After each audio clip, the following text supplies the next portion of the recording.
Yo, I'm Drnkie, I'm The Flood. and welcome to the Fortnite update where we talk about the patch notes, esports, and all the news related to Fortnite. If you're watching this on YouTube, make sure you like and subscribe to the channel. Audio listeners, drop a 5-star review and make sure you comment on the podcast. And don't forget to share this podcast with all your squad. September 5th, this is episode 3 of the podcast. Let's start the update.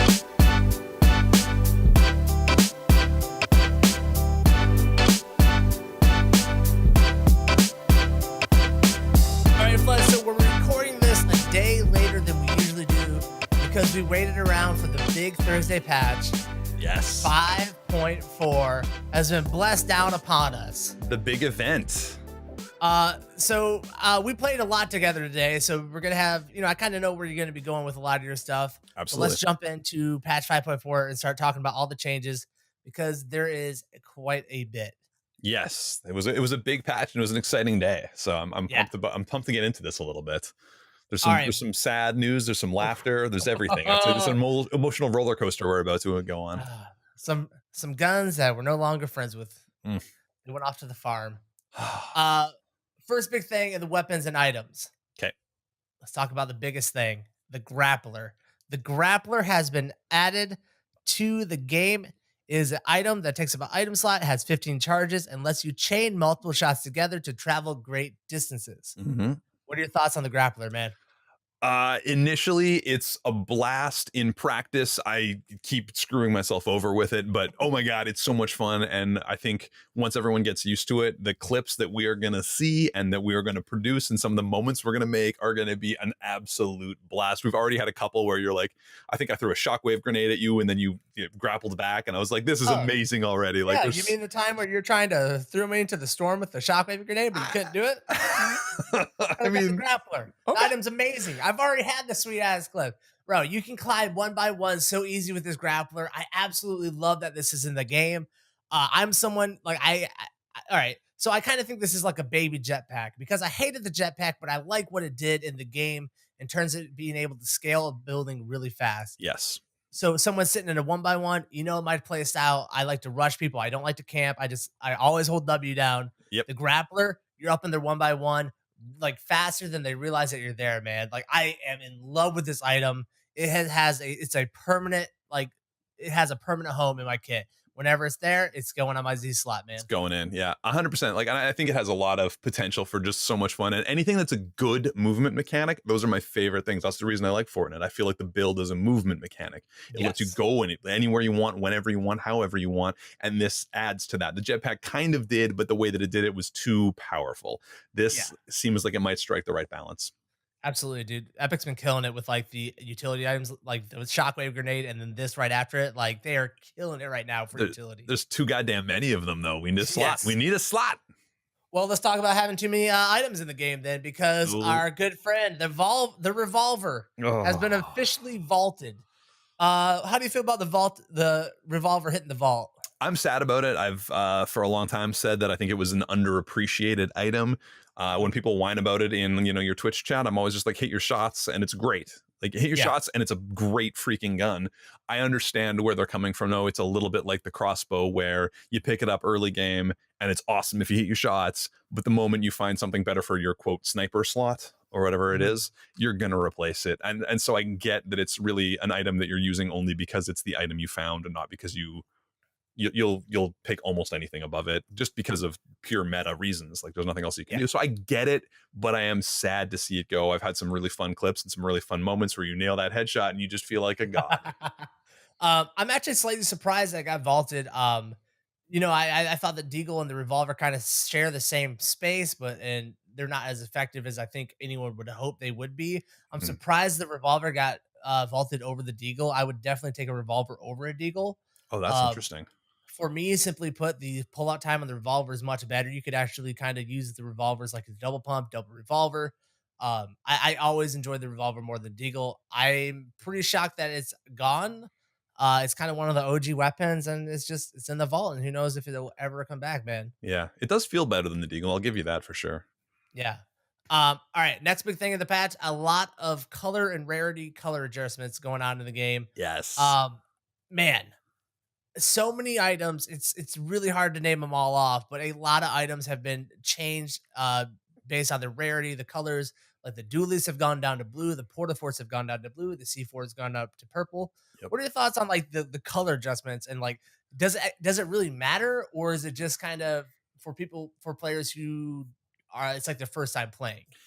It's mind games for me. Mhm, It harkens back to when they changed the shotguns, and all of a sudden you had gray tacticals, and you're like, wait, what? mhm, And for some reason, they immediately became less valuable in my mind, even though it was the exact same gun because it was just a color change. It's the same deal, as far as I know, and my understanding of the rarity on the colors is that it's based on rarity of the item within the world. Like you'll see more of them if they're a mhm. lower tier, right? It's Sure, not to do yeah, with yeah. damage, even though that does correlate. So it's just going to be getting used to it. I don't think I'm ever going to pick up an auto sniper again, though, because they're green and they're ugly. It's so weird seeing a green auto sniper, It's man. weird as hell. Like, I don't know why. and I don't even think that they're that common, to be honest. Like, I don't think the green fits it. It's that's why I'm confused.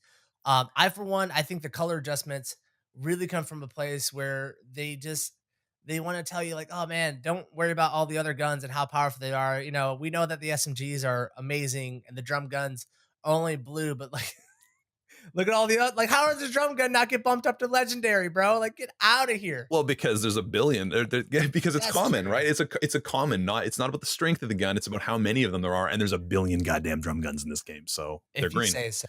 I think so. Um, Going along with that, there have been some streamlining of some of the item categories. The common suppressive machine gun has been taken out of the game. The rare rocket launcher has been removed from the game, and the legendary bolt action has been removed from the game. The rare pistol has been removed from the game. So Mhm. really streamlining the guns, making it so like when you see these guns, they're definitely going to do a smaller spread of damage versus picking up, a blue silenced machine gun, which is amazing, and a common one, which is like not that great. Yeah, it changes the gap between them. There's a Mhm. little bit lower. Yeah, I get you. I mean, again, I don't think it really will affect anything. The highest tier bolty is still the highest tier bolty. The Mhm. highest tier suppressed machine gun still the highest tier suppressed machine gun. Like that, it's all the same essentially. All Nothing right. changed. I think this is just a messing with our minds because of the colors. It's just a weird adjustment. It makes it feel I think fresh, but it's not. Nothing changed. I'm Not gonna miss really. the legendary bolt. I'm gonna miss it. I wish they would just take away the rare one. That's all, and gave it less of the legendary one. Big change to the burst assault rifle. The Yeah. the burst assault rifle accuracy has been adjusted. When holding down the trigger, the first two bursts are more accurate. The spread down the sight benefit has been increased from 35 to 40.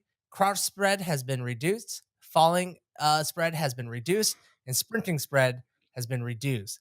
This is a much tighter gun, much more in line with what I think an AR should do. What are your Mhm. thoughts on the burst assault rifle? Dig it, 100%. I think it was in season 2. I loved the blue burst. I would take it all the time over almost anything else. And that was during a time when you didn't have to tear down walls. You didn't have to have an SMG to tear down walls, so you were okay doing it.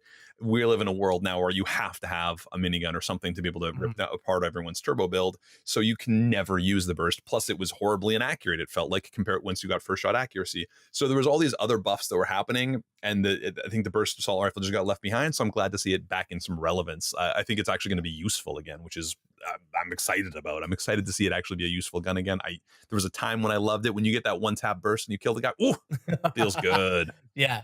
I've been using it all day while we were playing together. I definitely feel like the burst assault rifle is just a monster. I can't count the number of times I was getting double headshots on a burst. Yep. It is just it's dropping people now from distance where before you kind of want to be more mid range. Hmm. It's now a long range item that you can effectively use, which again pulls it more in line with the other ARs in the game. Yeah, Um, make the burst great again, and they did. I like it. Last thing from the patch in terms of some pretty big changes for inside of the game. The storm damage to structures is now in the game. Mm, Whenever the storm starts to move, and the final phases of the game, once the storm has finished moving, there will be a pulse of energy along the storm wall that destroys all structures that are touching that storm wall. yeah. This is a crazy change.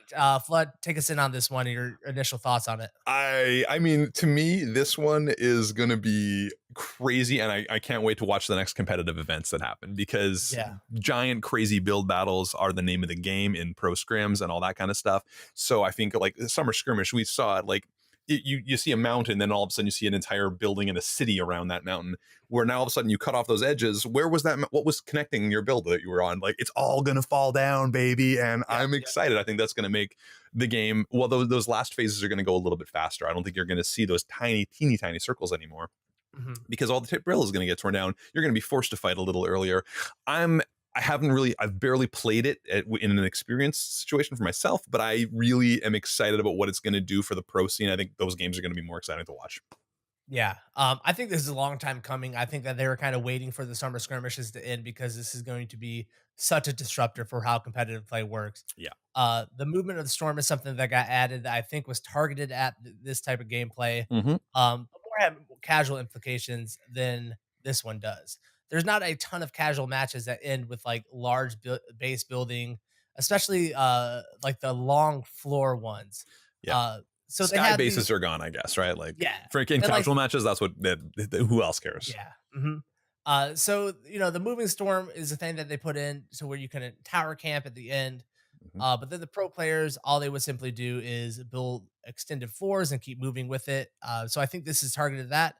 I can't wait to watch like duo scrims and pro scrims tonight. I'm pumped to watch competitive play. Yeah. I really want to see how this affects. It's super interesting. It's interesting that's only things that are touching the storm wall directly. So Yes. builds that are still outside of it will work. So if the storm shifts back into an old build, you can reconnect with it. Like super interesting, But man. it I better can't still wait. be touching the ground or you're gonna die. And like it's gonna be weird to Yes. watch that adaptation too, because people are still gonna be tunneling around tonight, but they're gonna get screwed and it's gonna be hilarious. Yeah. All right, that's it for the items and general game changes from patch 5.4 that I think matter to everyone else. I don't know if you got anything else. Well, there was a lot of hype on the LTM. We're gonna talk about that. Oh yeah, we're digging into it right now. Boom. The limited time mode, The Getaway. We saw this previewed at the Summer Skirmish week 8 out in California. The Getaway is probably the biggest change of gameplay in the LTM we've seen in Fortnite. Hmm. Completely changes the conditions of victory where every other LTM was like kill everyone else, be the last one alive, like a battle royale. Yeah. This one is based around getting a jewel that you find from a safe drop, which is kind of like a loot drop.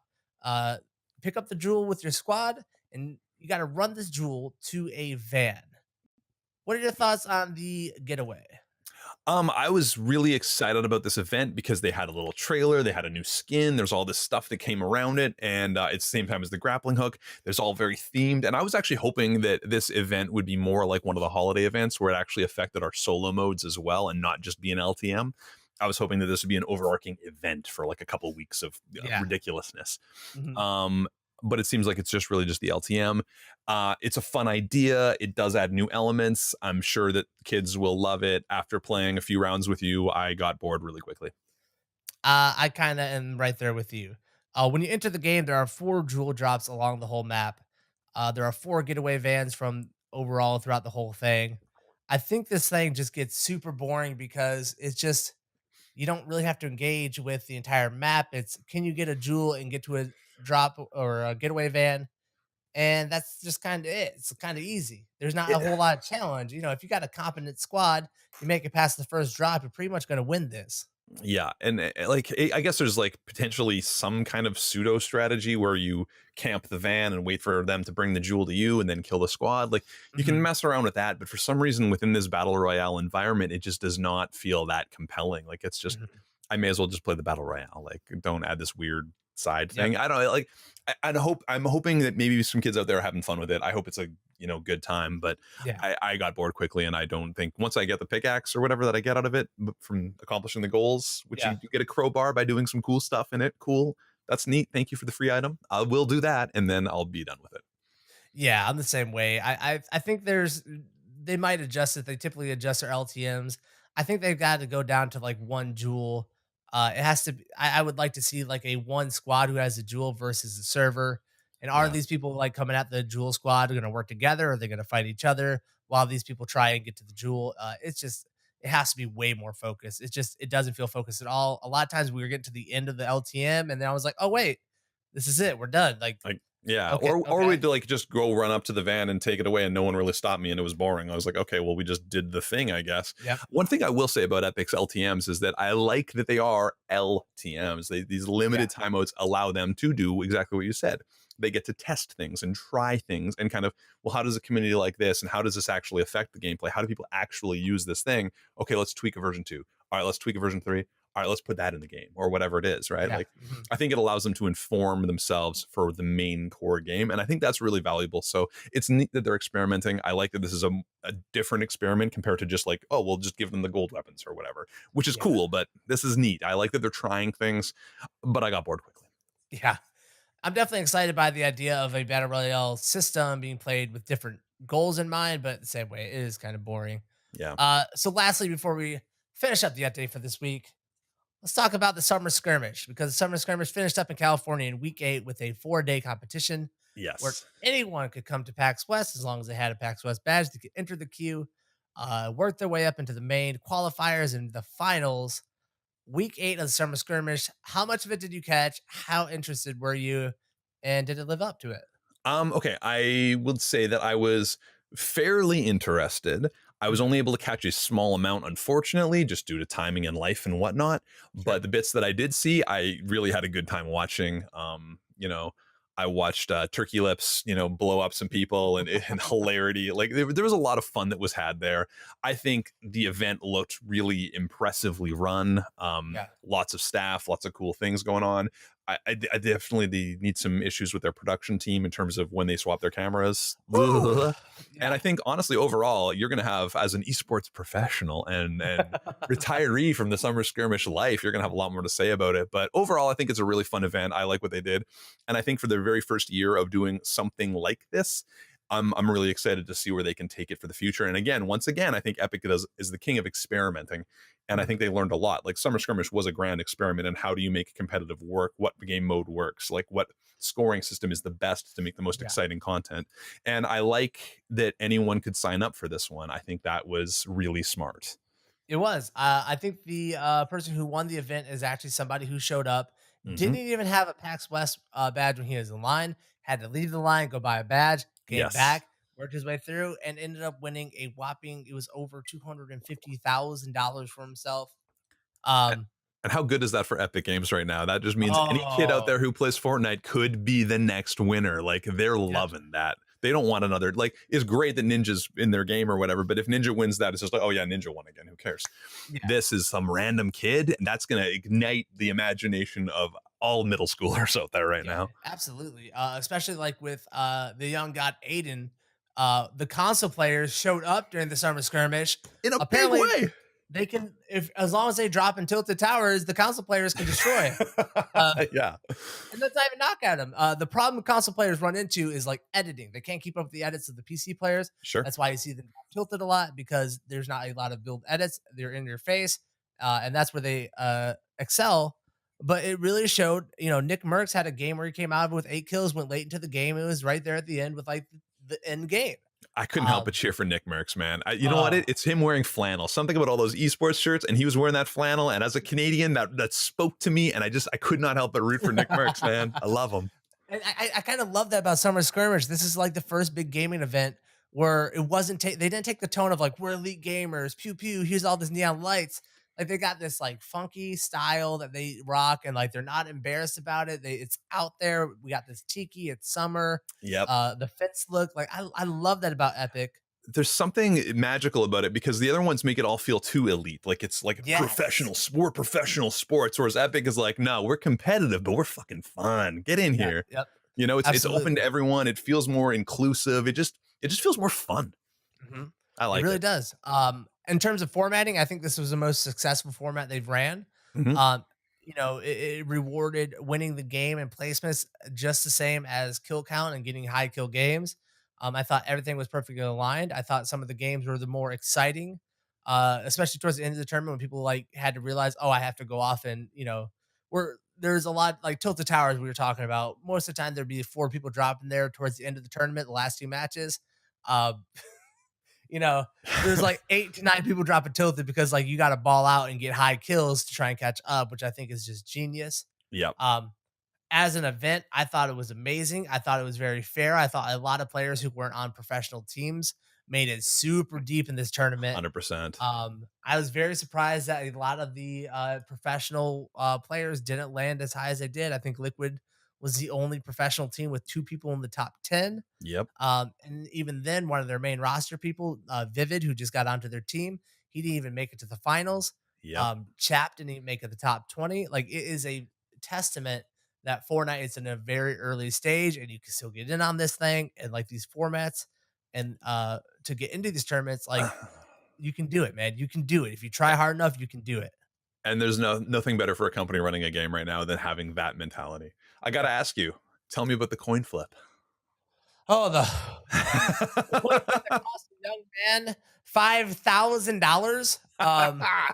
So in one of the qualifiers, it came down to a tie in points, and so the tie was settled by a coin flip. Because there's not enough RNG in Fortnite already. They said they wanted meta RNG.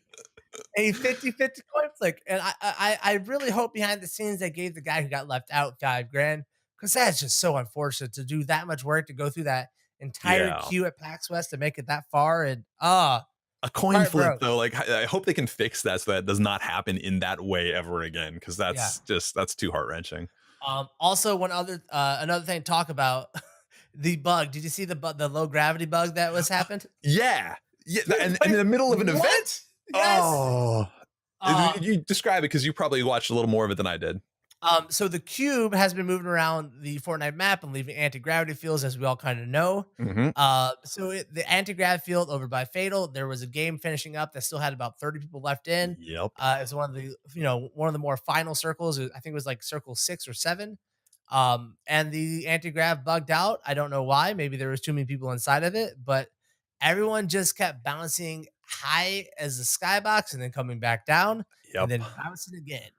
And just like in a competitive scene, like how do you, it's one of those unexpected things. They ended up disabling the anti-grav for the rest of the tournament, adding a game 7 onto the back end of the tournament because of it. But man, was that some craziness to watch? These matches, the winner of each match got $25,000. This is a big deal. It's a big deal. It's super embarrassing. I think they handled it well. It's one of those things I guess you can't really calculate for. I don't know. Well, this is where you see like a lot of, maybe for example, Overwatch often used an older patch in their competitive scene, right? And maybe you don't want a cube running around in your competitive scene. Like Epic has been doing that in kind of a weird way. And I think we've just talked about this in previous episodes, where I think that they, were trying to use the events and the popularity of the events to announce things in different ways. But in a competitive environment for that much money, for a lot of people, that's a big deal. That's kind of a messed up thing to have happen. So I don't know. Like maybe they can work on maybe knocking the patches back one. I don't know. We'll see. Two other things before we jump on this. How about that game that someone won $25,000 and got no kills? Oh, god damn. That can't happen. That cannot. I mean, that's such an interesting thing, because like that's the game, right? Like he hit those winning conditions. If these are my winning conditions, this is the game. I'm going to do it. And it was kind of still exciting to watch in its own weird way, because there's still so much tension. Like, can you get away with this? Can you just med get through? Like, okay. But it's heartbreaking to watch, like when you've got like high skilled, high kill players doing their thing and then they get knocked out for XYZ reason, and this guy wins with a med kit. Like, oh, yikes. Hurts. And hopefully the storm damage to structures will prevent that in the future. But that was a tough one to swallow. I was kind of co-streaming it with one of the professional players from Liquid, and even he was like, oof, you don't want to see that. You don't want to see it. $25,000, dude. But if that's the win condition, then win how you're going to win, right? Like, I can't blame the guy. Like, win how you can win. If this is the win condition, that's the game you're playing. We're all playing the same game. Everyone can play like that. Fortnite doesn't want you to, because that'd be boring. But, you play to win. My last thing on the skirmish, I think it's going to be really exciting for the future once kind of league things have been set up and we're starting to see the same players in game to game to game. The Aiden versus Nick Merckx and Tilted Tower storyline is one of the funnest things I've ever seen in esports ever. 100%. And I think it's unique to battle royales. I think it's unique to Fortnite because they're looking to play solos competitively. This is a place where really different personalities can like really butt head week after week after week. dude, there has to be more storylines in this battle royale. I don't know why it was so exciting, but I was on the edge of my seat anytime they ran into each other. I have said this about Twitch in general, but I think you really see it especially within the Fortnite streaming community. This whole thing, it's not as much a sport as it is wrestling, my friend, and that's what it is. It's about building characters. They've got catchphrases. What do you mean, etc. You know what I mean? Like, people have catchphrases. People have personalities. They've got aesthetics. It's wrestling. The reason that kids love it is because it's wrestling. That's what this game is. That's what Twitch is. That's what a lot of this is. And I think when they play to those strengths and play to that event, play to the idea of storylines and rivalries, they're going to have way more viewership. They're going to have way more fun. And honestly, we're all going to enjoy it. Like, it's going to be a good time. That stuff was so fun to watch, man. It's the best. All right, that's going to do it for episode 3 of the Fortnite update. You can find me on twitch.tv/Drnkie, and you can find The Flood. Twitch.tv/The Flood. All right, if you're watching this on YouTube, make sure you like and subscribe to the video. Don't forget to do that. Audio listeners, make sure you drop a 5-star review and comment on the podcast. It's how people can discover us. Thanks for watching. Maybe tell us what you think of the new grappling hook. Oh, yeah. One question before we go. What do you think about the new grappling hook in the game? Do you think it's OP, or do you think it's a perfect item for this meta? Leave that in the comments. See you guys next week for episode 4. Bye, everybody. Catch you later.